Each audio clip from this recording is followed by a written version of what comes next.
ಸುಹಾಸ್ ಶೆಟ್ಟಿ ಹತ್ಯೆ ಬಳಿಕ ಇದೀಗ ಸಾಮಾಜಿಕ ಜಾಲತಾಣಗಳಲ್ಲಿ ಪ್ರತಿರೋಧದ ಅಲೆ ಎದ್ದಿರುವಂಥದ್ದು. ಜೊತೆಗೆ ಹಿಂದೂ ಮುಖಂಡರಾದಂತಹ ಶರಣ್ ಪಂಪೇಲ್ ಮತ್ತು ಭರತ್ ಕುಂಡೇಲ್ ಮೇಲೆ ನಿಮಗೆ ಟಾರ್ಗೆಟ್ ಮಾಡಿ ಪೋಸ್ಟ್ಗಳನ್ನು ಹಾಕುವಂಥದ್ದು ಈಗ ಮೇಲ್ನೋಟಕ್ಕೆ ಗೊತ್ತಾಗ್ತಿರುವಂಥದ್ದು. ನಮ್ಮ ಜೊತೆ ಬಜರಂಗದಳ ಕಾರ್ಯಕರ್ತ ವಿಶ್ವ ಹಿಂದೂ ಪರಿಷತ್ ಮುಖಂಡರಾದಂತಹ ಶರಣ್ ಪಂಪೇಲ್ ಅವರಿದ್ದಾರೆ. ಸರ್, ಈಗ ಈ ಒಂದು ಪೋಸ್ಟ್ ಸಾಮಾಜಿಕ ಜಾಲತಾಣಗಳಲ್ಲಿ ಬರ್ತಿದೆ, ಈ ಬಗ್ಗೆ ಏನು ಹೇಳ್ತೀರಿ?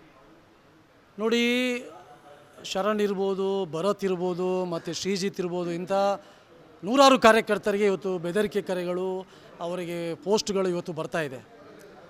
ಆದರೆ ಕರಾವಳಿಯಲ್ಲಿರುವಂತಹ ಹಿಂದೂ ಸಂಘಟನೆಯ ಕಾರ್ಯಕರ್ತರು ಇವರ ಬೆದರಿಕೆಗೆ ಹೆದರುವವರು, ಕುಗ್ಗುವವರಲ್ಲ.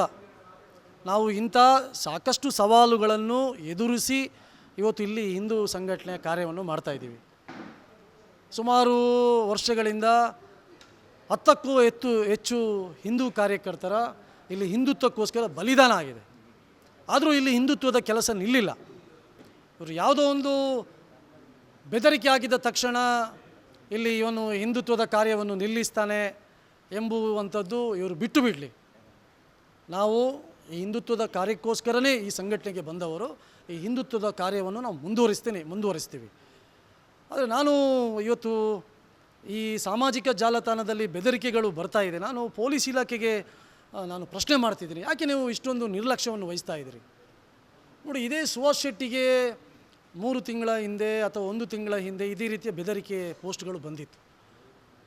ನೀವು ಇದನ್ನು ನಿರ್ಲಕ್ಷ್ಯ ಮಾಡಿದ ಕಾರಣ ಸುಹಾಸ್ ಶೆಟ್ಟಿ ಇವತ್ತು ಜೀವ ಹೋಯಿತು. ಆವತ್ತಿನ ದಿವಸ ಇದು ಯಾರು ಪೋಸ್ಟ್ ಹಾಕಿದ್ದಾರೆ, ಯಾರು ಇದನ್ನು ಮಾಡಿದ್ದಾರೆ ಎಂಬುದನ್ನು ಪತ್ತೆ ಹಚ್ಚಿದರೆ ಅದು ಸುಹಾಸ್ ಶೆಟ್ಟಿಯ ಜೀವ ಉಳಿತಾಯಿತು. ಆದರೆ ನೀವು ಇದನ್ನು ಗಂಭೀರವಾಗಿ ತೆಗೆದುಕೊಳ್ಳಿಲ್ಲ.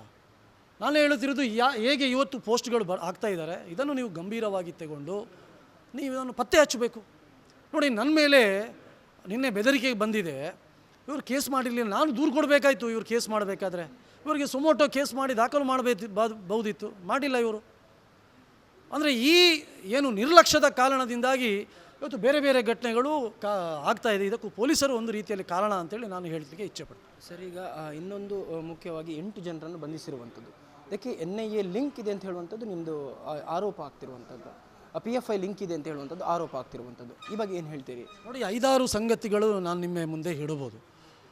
ಒಂದನೇದಾಗಿ ಈ ಪ್ರಶಾಂತ್ ಪೂಜಾರಿ ಮತ್ತು ಪ್ರವೀಣ್ ನೆಟ್ಟರು ಇನ್ನೂ ಹಲವಾರು ಕಾರ್ಯಕರ್ತರ ಹತ್ಯೆ ಹೇಗೆ ಆಗಿದೆ ಅಂತ ಕೇಳಿದ್ರೆ, ಅದು ಒಂದು ರೀತಿಯಲ್ಲಿ ಒಂದು ಟ್ರೈನಿಂಗ್ ಮಾಡಿಕೊಂಡು ಎಲ್ಲಿ ಕಡಿಬೇಕು, ಎಲ್ಲಿ ಹೊಡಿಬೇಕು, ಯಾವ ಭಾಗಕ್ಕೆ ಹೊಡಿದರೆ ಅವನು ಸಾಯ್ತಾನೆ ಎಂಬುದು ಸ್ಪಷ್ಟವಾಗಿ ಆ ಕೊಲೆಯ ಹಿಂದೆ ಗೊತ್ತಿದೆ.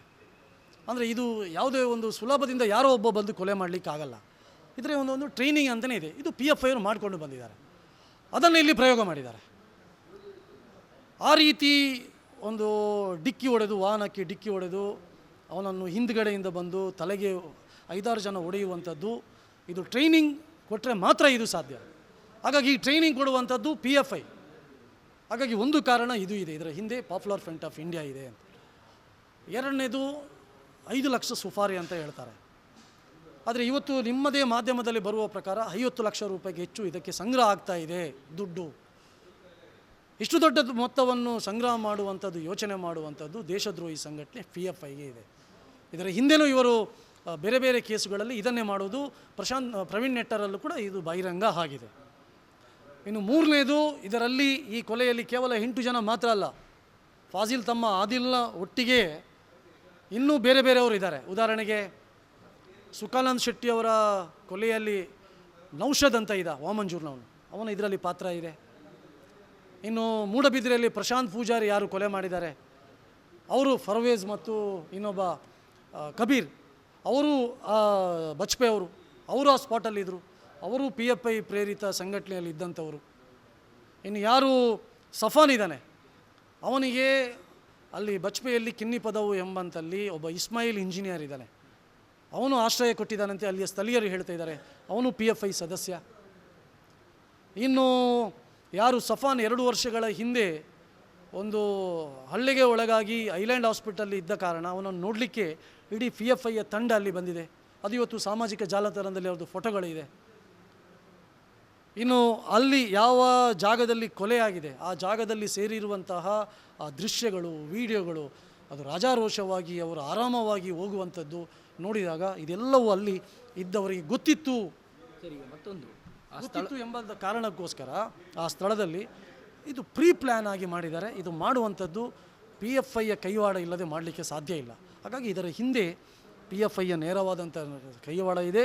ಇದು 8-10 ಜನರು ಮಾತ್ರ ಅಲ್ಲ, ಸುಮಾರು 20-25ಕ್ಕೂ ಹೆಚ್ಚು ತಂಡ ಇದರಲ್ಲಿ ಭಾಗವಹಿಸಿದೆ. ಇದು ಟ್ರೈನಿಂಗ್ ಆಗಿದೆ, ಇದಕ್ಕೆ ಫಂಡ್ ಕಲೆಕ್ಟ್ ಆಗಿದೆ ಮತ್ತು ಇದರ ಹಿಂದೆ ದೊಡ್ಡ ದೊಡ್ಡ ವ್ಯಕ್ತಿಗಳು ಕೂಡ ಇದರಲ್ಲಿ ಇದೆ. ಮತ್ತೊಂದು ಸ್ಥಳೀಯವಾಗಿ ಅಲ್ಲಿ ಸುಹಾಸ್ ಶೆಟ್ಟಿಯವರಿಗೆ ಏನು ದಾಳಿ ಆಯಿತು, ಆ ಬಳಿಕ 10 ನಿಮಿಷಗಳ ಕಾಲ ಅವರನ್ನು ಮುಟ್ಲಿಕ್ಕೆ ಯಾರೂ ಹೋಗಲಿಲ್ಲ. ಸ್ಥಳೀಯರಷ್ಟು ಜನ ಇದ್ದರೂ ಕೂಡ ಯಾರು ಹೋಗಲಿಲ್ಲ. ಸ್ಥಳೀಯರು ಕೂಡ ಶಾಮೀಲಾಗಿದ್ದಾರೆ ಅಂತ ಹೇಳುವಂಥದ್ದು ಭಾಳ ಒಂದು ನೋವಿನ ಸಂಗತಿ ಇದು. ಯಾರೋ ಒಂದು ರಸ್ತೆಯಲ್ಲಿ ಏನೋ ಒಂದು ಆದಂಥ ಸಂದರ್ಭದಲ್ಲಿ ಅಲ್ಲಿ ಬಂದು ಅವನಿಗೆ ರಕ್ಷಣೆಗೆ ಬರ್ತಾರೆ ಅಥವಾ ಇನ್ಯಾವುದು ಅವನಿಗೆ ಏನಾದರೂ ಬೇಕಿದ್ದರೆ ಅದನ್ನು ಸಹಾಯ ಮಾಡುವಂಥ ಒಂದು ಸಂಸ್ಕೃತಿ, ಒಂದು ಇದು ನಮ್ಮ ಈ ಕರಾವಳಿ ಭಾಗದ ಅಥವಾ ಇಲ್ಲಿ ಎಲ್ಲ ಕಡೆ ಇದೇ ರೀತಿ. ಆದರೆ ಒಬ್ಬ ಹುಡುಗನನ್ನು ಈ ರೀತಿ ರಾಜಾರೋಷವಾಗಿ, ಅಮಾನುಷವಾಗಿ, ಭೀಕರವಾಗಿ ಹತ್ಯೆ ಮಾಡಿದಂಥ ಸಂದರ್ಭದಲ್ಲಿ ಯಾರು ಕೂಡ ಹತ್ತಿರ ಬಂದಿಲ್ಲ ಅಂತ ಹೇಳಿದರೆ ಬಹುಶಃ ಇದು ಒಂದು ಸಂಚಿನ ಒಂದು ಭಾಗ, ಇದು ಒಂದು ಇವರು ಏನು ಪ್ಲ್ಯಾನ್ ಮಾಡಿದ್ದಾರೆ ಇದು ಒಂದು ಇದರಲ್ಲಿ ಬಂದಿದೆ ಅಂತ ನಾನು ಅಂದ್ಕೊಳ್ತೀನಿ. ಯಾಕೆಂದರೆ ಇವರಿಗೆ ಗೊತ್ತಿತ್ತಾ ಈ ರೀತಿ ಇವನು ಬರ್ತಾನೆ, ಈ ದಾರಿಯಲ್ಲಿ ಇದೀಗ ಗಲಾಟೆ ಆಗುತ್ತೆ, ಇವನನ್ನು ಕೊಲ್ತಾರೆ ಎಂಬಂಥ ಮಾಡ್ತಾರೆ ಎಂಬುದು ಗೊತ್ತಿದ್ದ ಎಂಬಂಥ ಸಂಶಯ ಬಲವಾಗಿ ಬರ್ತಾ ಇದೆ. ಅದಕ್ಕೋಸ್ಕರ ನಾವು ಇದನ್ನು ರಾಷ್ಟ್ರೀಯ ತನಿಖಾ ದಳದ ಮುಖಾಂತರ ತನಿಖೆ ಮಾಡಬೇಕು ಅಂತ ಹೇಳ್ತಿರೋದು.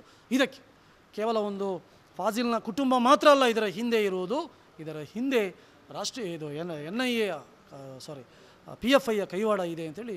ಸರಿ, ಈಗ ಕೊನೆಯದಾಗಿ ಯಾರೂ ಕೂಡ ಕಾಂಗ್ರೆಸ್ ಮುಖಂಡರಾಗಲಿ ಯಾರೂ ಕೂಡ ಅವರ ಮನೆಗೆ ಭೇಟಿ ಕೊಟ್ಟಲಿಲ್ಲ. ಈ ಬಗ್ಗೆ ಏನು ಹೇಳ್ತೀರಿ? ಅಂದರೆ ಅವರ ಕೊಲೆಯಾಗಿದೆ, ಅವರಿಗೊಂದು ಸಾಂತ್ವನ ಹೇಳುವಂತಹ ಕಡೆಗೂ ಕೊನೆ ಪಕ್ಷಕ್ಕೂ ಹೋಗಲಿಲ್ಲ ಅಂತ ಹೇಳುವಂಥದ್ದು ಮಾತು ಭಾಳ ನೋವಿನ ಸಂಗತಿ. ನನಗನ್ನಿಸ್ತೆ ದಕ್ಷಿಣ ಕನ್ನಡ ಜಿಲ್ಲೆಯ ಕಾಂಗ್ರೆಸ್ರು ಅಂದುಕೊಂಡಿದ್ದಾರೆ ನಮಗೆ ಮುಸಲ್ಮಾನರು ಮಾತ್ರ ಓಟು ಹಾಕಿದ್ದಾರಾ ಅಥವಾ ಹಿಂದೂಗಳು ಓಟು ಹಾಕಿಲ್ವಾ ಅಂತಿಲ್ಲ, ಅಥವಾ ಇವರು ಹೇಳಬೇಕು ನಮಗೆ ಮುಸಲ್ಮಾನರ ಓಟು ಮಾತ್ರ ಸಾಕು ಅಂತೇಳಿ. ಒಬ್ಬ ಅಮಾನುಷವಾಗಿ ಕೊಲೆಯಾಗಿದ್ದಾನೆ, ಅವನ ಸುವಾಸನ ತಂದೆ ತಾಯಿಗೆ ಹುಷಾರಿಲ್ಲ. ಒಂದು ಮಾನವೀಯತೆಯ ದೃಷ್ಟಿಯಿಂದಲೂ ಹೋಗಿ ನಾವು ಅವರು ಭೇಟಿ ಮಾಡಿ ಅವರಿಗೆ ಧೈರ್ಯ ಕೊಡಬೇಕು ಎಂಬಂತಹ ಯಾರಿಗೂ ಬಂದಿಲ್ಲವಲ್ಲ ಕಾಂಗ್ರೆಸ್ನ ಇಲ್ಲಿಯ ನಾಯಕರಿಗೆ, ಹಿಂದೂ ನಾಯಕರಿಗೆ ಭಾಳ ನೋವಿದೆ. ಅದರಲ್ಲೂ ಸುವಾಸಿನ ಅಜ್ಜ ಬೈರಾ ಶೆಟ್ಟಿಯವರು, ಅವರು ಭಾಳ ಹಳೇ ಕಾಂಗ್ರೆಸ್ನ ಮುಖಂಡರವರು, ಕಾಂಗ್ರೆಸ್ಗೋಸ್ಕರ ಕೆಲಸ ಮಾಡಿದಂಥವ್ರು ಅವರ ಅಜ್ಜ. ಇದು ಕಾಂಗ್ರೆಸ್ನ ನಾಯಕರಿಗೂ ಗೊತ್ತಿದೆ, ಕಾಂಗ್ರೆಸ್ನ ಮುಖಂಡರಿಗೆ ಗೊತ್ತಿದೆ, ರಮಾನಾಥ್ ರೈ ಅವರಿಗೆ ಗೊತ್ತಿದೆ. ಅವ್ರದ್ದು ಮಾವ ರಮಾನಾಥ್ ರೈ ಅವರ ಆತ್ಮೀಯರು.